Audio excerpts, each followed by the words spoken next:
فأنا ناصح لإخواني بالصدع بالحق تبيض وجوههم. السكوت في مسألة الحزبية يضرها، فاصدع بما تؤمر وأعرض عن المشركين.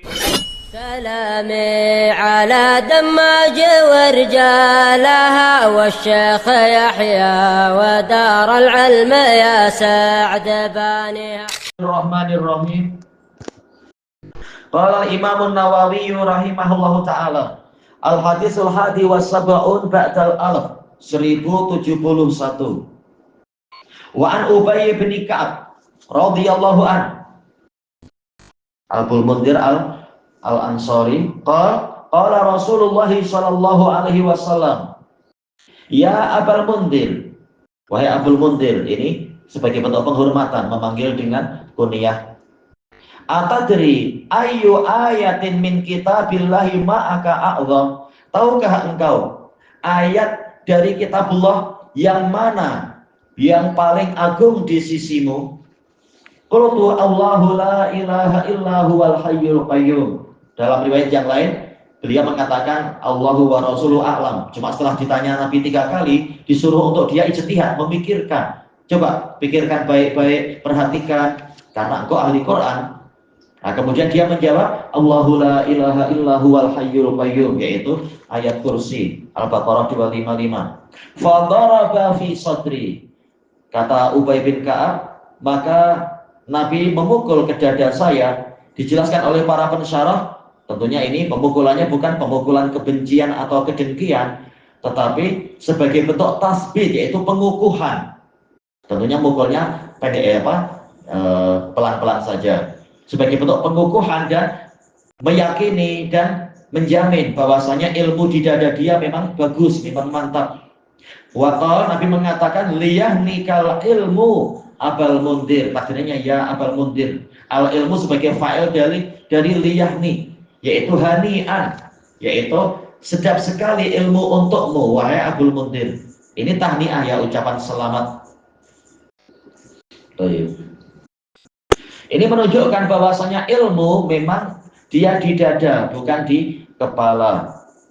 Allah Ta'ala telah mengatakan bal huwa ayatun bayyinatun fi suduril ladina utul ilm. Bal hiya ayatun bayyinatun fi suduril ladina utul ilm. Bahkan dia adalah betul ya. Bahkan Al-Qur'an adalah ayat-ayat yang jelas di dalam dada-dada orang yang diberi ilmu. Jadi memang ilmu itu di dada. Hafalan juga di dada, walaupun boleh jadi otak juga ada tempat untuk mungkin untuk tambahan memori dan sebagainya. Tapi Allah lebih tahu tentang para hambanya dan di mana hafalan itu berada.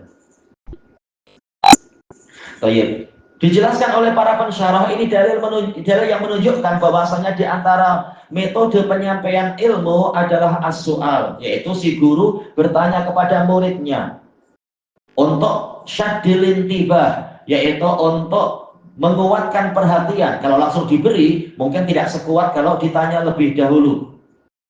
Baik. Dan juga ayat ini, hadis ini kata para pensyarah menjadi dalil jawazu imtihani syekh li tilmidih. Boleh seorang guru menguji muridnya untuk mengetahui kadar ilmunya. Ketika diketahui kadar ilmunya tepat, maka dipuji. Makanya para pensyarah mengatakan jawazu madahil mamduh amamahu. Boleh memuji orang yang dipuji itu di hadapan dia idza uminatil fitnah, jika aman dari fitnah, tidak menyebabkan dia besar kepala atau jadi gembung dada dan sebagainya. Dan hadis ini menjadi dalil bolehnya mentazkiyah, seorang guru mentazkiyah muridnya yang layak untuk diberi tazkiyah sebagai bentuk persaksian dan sebagai bentuk tahfiz, yaitu penyemangatan. Dan hadis ini kata sebagian pensyarah menjadi dalil bolehnya sahabat itu berijtihad di masa hidupnya Nabi, menyelisih pendapat sebagian usuliyin bahwasanya ijtihad hanya terjadi setelah Nabi wafat. Dalil banyak sekali dalam Sahihain, dalam Kutubut Tis'ah menunjukkan para sahabat berijtihad tatkala Nabi masih hidup. Kalau benar diakui, kalau salah ya diperbaiki. Dan juga hadis ini menunjukkan keutamaan ayatul kursi, bahwasanya dia adalah a'zamu ayah, ayat yang paling agung. Karena dijelaskan oleh Al-Qurtubi, isinya yaitu mengandungi pembahasan tentang zat yang paling agung. Tapi kenapa tidak? Ya, bukankah surat Al-Fatihah juga membahas tentang zat yang paling agung? Itu betul. Cuma kandungan ayat kursi lebih luas, lebih menyeluruh dan lebih terperinci. Makanya Imam Ibnu Katsir di dalam tafsir beliau menyebutkan ayat kursi berisi 10 poin ilmu yang berdiri sendiri. Ya, kalau kita hitung-hitung dilihat dari sisi tajwidnya, alamat-alamat wakafnya, di situ memang menunjukkan ada 10 poin yang terperinci, masing-masing menjadi cabang ilmu yang berdiri sendiri. Maka tidak heran dia lebih agung daripada yang disebutkan di dalam Al-Ikhlas, walaupun Al-Ikhlas juga nilainya sangat tinggi sekali sepertiga Quran. Cuma dari sisi kandungan ayat, maka ayat yang paling agung adalah ini. Dan dijelaskan oleh sebagian pensyarah, ini menunjukkan ayat yang paling agung tidak selalu, yaitu belum tentu berada di surat yang paling agung. Jelas surat yang paling agung adalah Al-Fatihah. Tapi dari sisi individu-individu ayat, maka ayat yang paling agung ada di dalam Al-Baqarah. Oh, iya.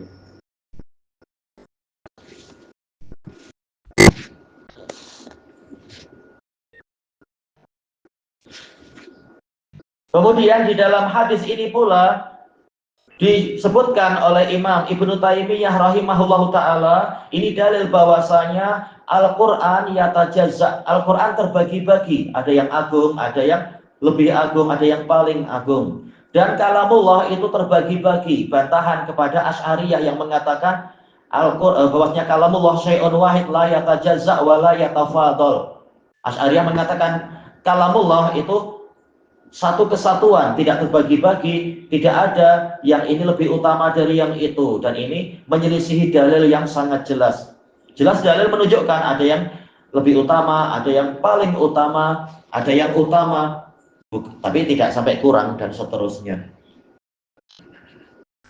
Adapun pembahasan cara terperinci kenapa Ayatul Kursi itu paling agung dibahas panjang lebar oleh Al-Qurtubi di dalam tafsir beliau, dan juga Al-Qurtubi guru dia, yaitu di dalam kitab Al-Mufhim masalah ini, terkait dengan memperkenalkan tentang zat Allah, memperkenalkan tentang uluhiyah dia, memperkenalkan tentang sifat-sifat dia, memperkenalkan tentang kesempurnaan rububiyah dia, sampai-sampai tak ada yang mampu memberikan syafaat tanpa ada izin dari dia, dan memperkenalkan betapa kursinya itu meliputi langit dan bumi, bahkan lebih luas, jauh lebih luas daripada langit dan bumi. Langit dan bumi hanya bagaikan gelang besi saja, ketika gelang besi di gurun pasir dibandingkan dengan kursinya Allah Ta'ala.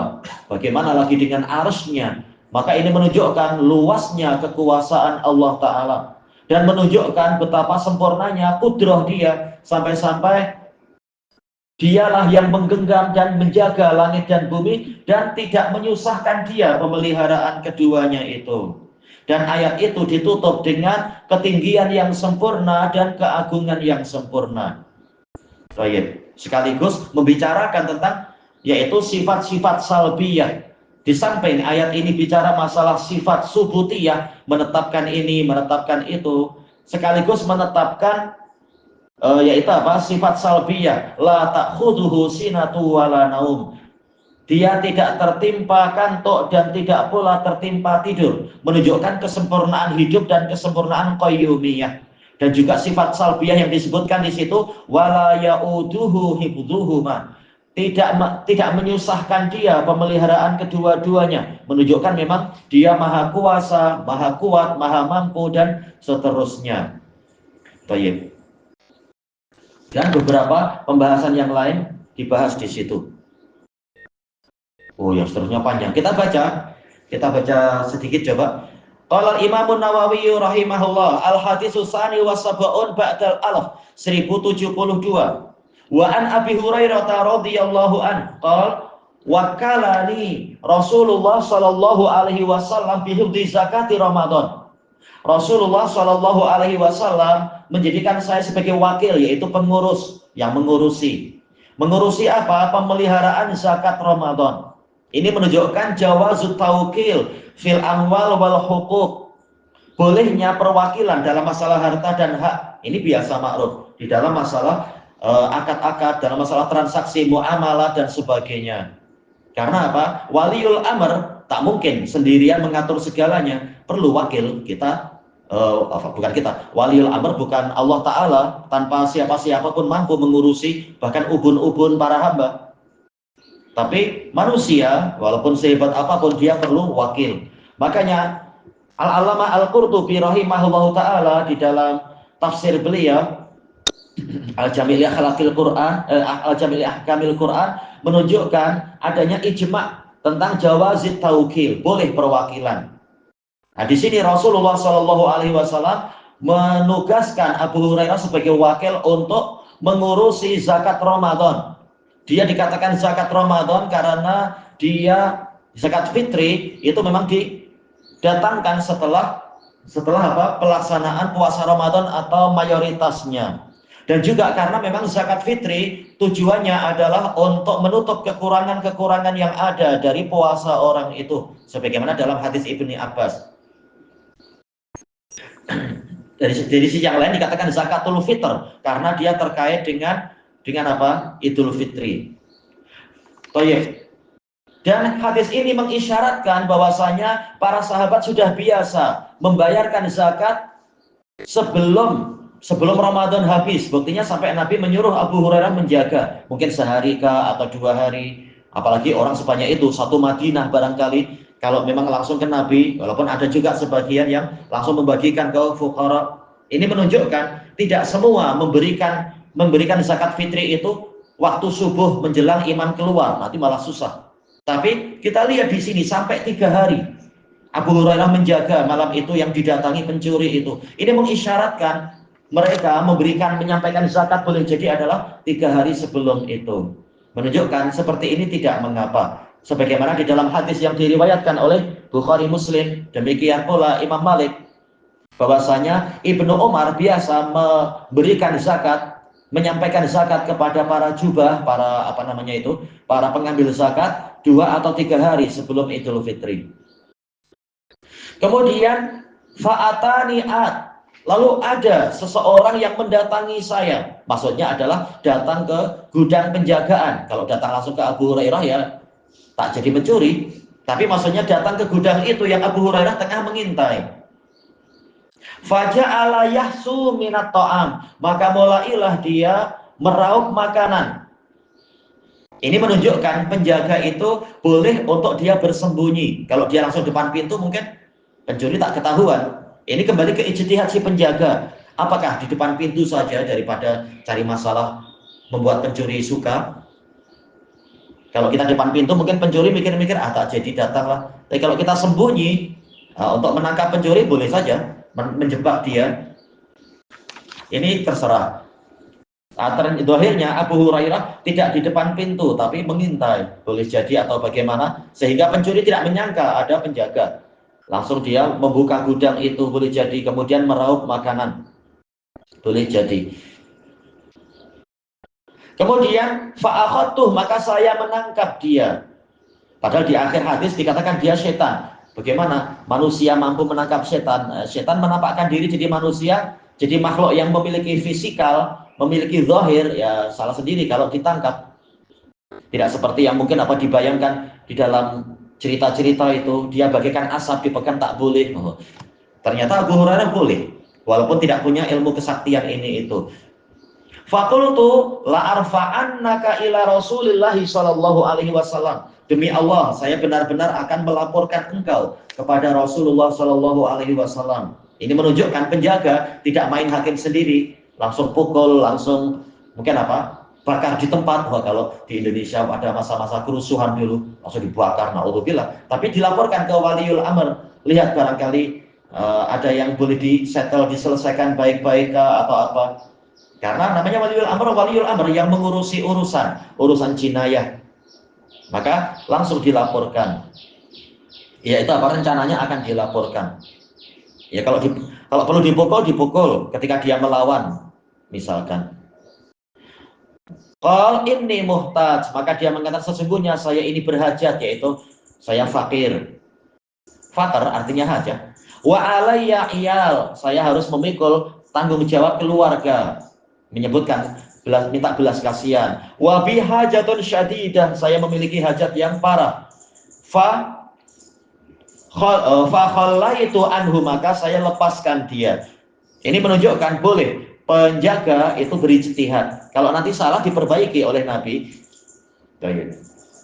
Ternyata Nabi tidak mengatakan engkau salah. Cuma Nabi bilang nanti dia akan datang lagi. Menunjukkan boleh sahabat berijtihad. Kasihan sama dia, ya sudah saya lepaskan saja, kasihan. Tayyib. Fa asbahtu, kemudian saya masuk di waktu pagi.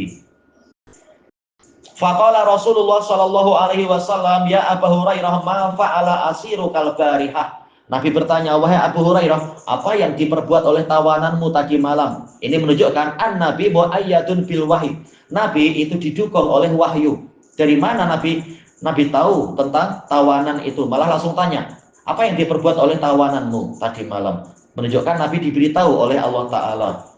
Al-barihah, hukum asal dari lafaz barihah ini adalah kalimat yang diucapkan setelah sholat duhur, yaitu setelah matahari tergelincir ke barat, orang mengatakan al-barihah, tadi malam.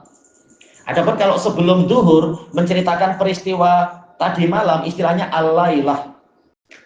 Tapi sebagaimana dijelaskan oleh Imam Nawawi, dan dalil tentang itu banyak sekali. Lailah, kalam fa'altu lailah, saya melakukan itu tadi malam, yaitu yang bicara menceritakan itu adalah sebelum matahari tergelincir ke arah barat. Nah, dia mengatakan peristiwa tadi malam adalah al-lailah. Tapi kalau setelah matahari tergelincir ke arah barat, dia mengatakan tadi malam, istilahnya al-barihah. Itu hukum asal dari ilmu lughah Arabiyah. Tapi kali ini baru Abu Hurairah pagi-pagi datang, mungkin untuk sholat subuh, Nabi menggunakan istilah barihah. Nabi mengatakan menunjukkan boleh, walaupun menceritakannya itu sebelum duhur, boleh dia mengatakan istilah barihah, tidak masalah, perluasan bahasa Arab. Baik, kelanjutannya besok insya Allah, masa hadapan insya Allah, wallahu a'lam.